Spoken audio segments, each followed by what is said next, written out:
Top tips for running your back office.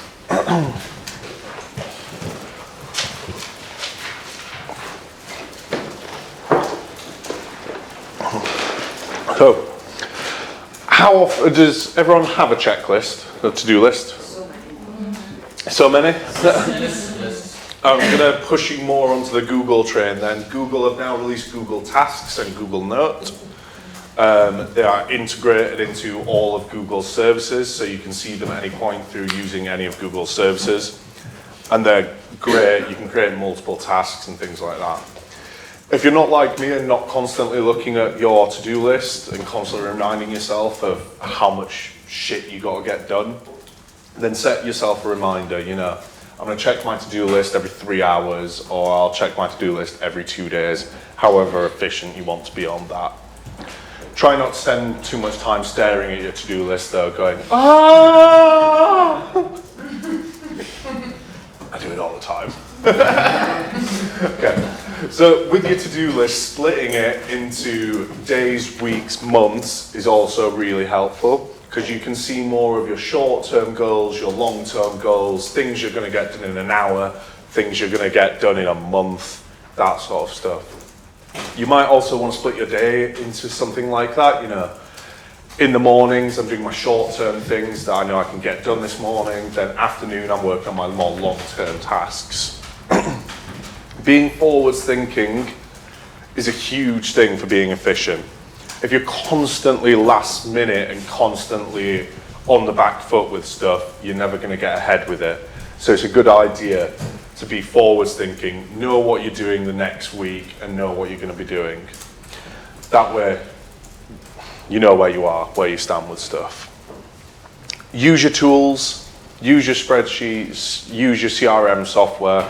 We've got an entire section later on in the week about useful services. And it's like, use those services. They will make your life way more efficient. Be prepared. No last minute tasks. No more crap, I didn't make that costume for the event on Friday.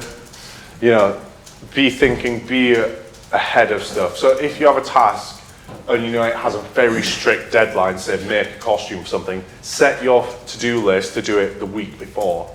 Then you know you've got a week prep time to finish it. Be focused. How many people do admin while the TV's on?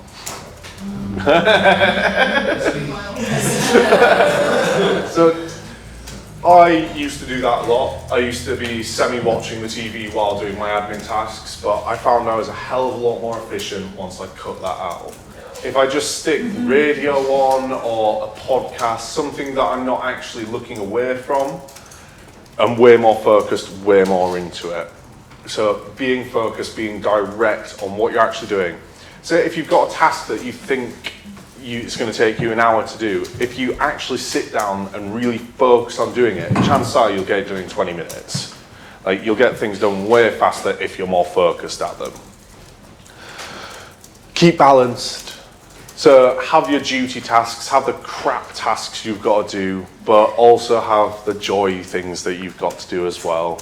So that could be your training, your rehearsals, your practice, anything like that. Or updating your website, maybe you enjoy doing that.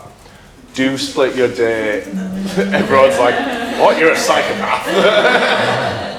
So just be aware of that sort of stuff and try and split your day so you've not just got horrible, laborious tasks all day. Next, data backups. Do have a separate backup. I had my external hard drive and my laptop stolen out of my car last year. I lost everything. Yeah? That's when I learned about a thing called NAS drives. NAS drives are a separate server. They're essentially a home server that you can plug into your router. You can access them through your Wi-Fi then, and you can basically create a backup on this NAS drive, and you know it's safe at home, short of your house burning down. It's pretty secure. Sorry, is that with a Z or an S? NAS, N-A-S. S. NAS external servers or NAS home servers, they'll be called that sort of thing. And they're generally relatively cheap as well, about 100 quid for 3 terabytes, and they'll last a lifetime. But I would also have another backup as well. So have your NAS, have an external hard drive, and have your laptop or your computer or whatever you're using. Because there's nothing worse than losing everything, including your tax return, the day before you submit it. Yeah. Yeah. I had a breakdown. And it was on a job as well. I was literally loading into the car and someone robbed it along with my Xbox. I was stopping at a friend's house with my Xbox, I had a blanket. They robbed my memory foam pillow, man.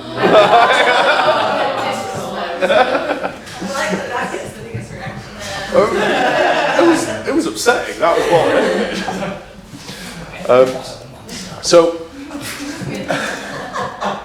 another thing is look professional. I'm going to be talking a little bit about useful services later on, but using things like a business email address, I've seen all your email addresses, not a single person here has a business email address as far as I'm concerned. Oh, you have Calculate, don't you? Yeah. But I didn't send your information to that one, did I? Did you not? I don't know. It comes to the same inbox. So Okay. Yeah. No, I think I sent it to your Hotmail. Yeah. Hotmail?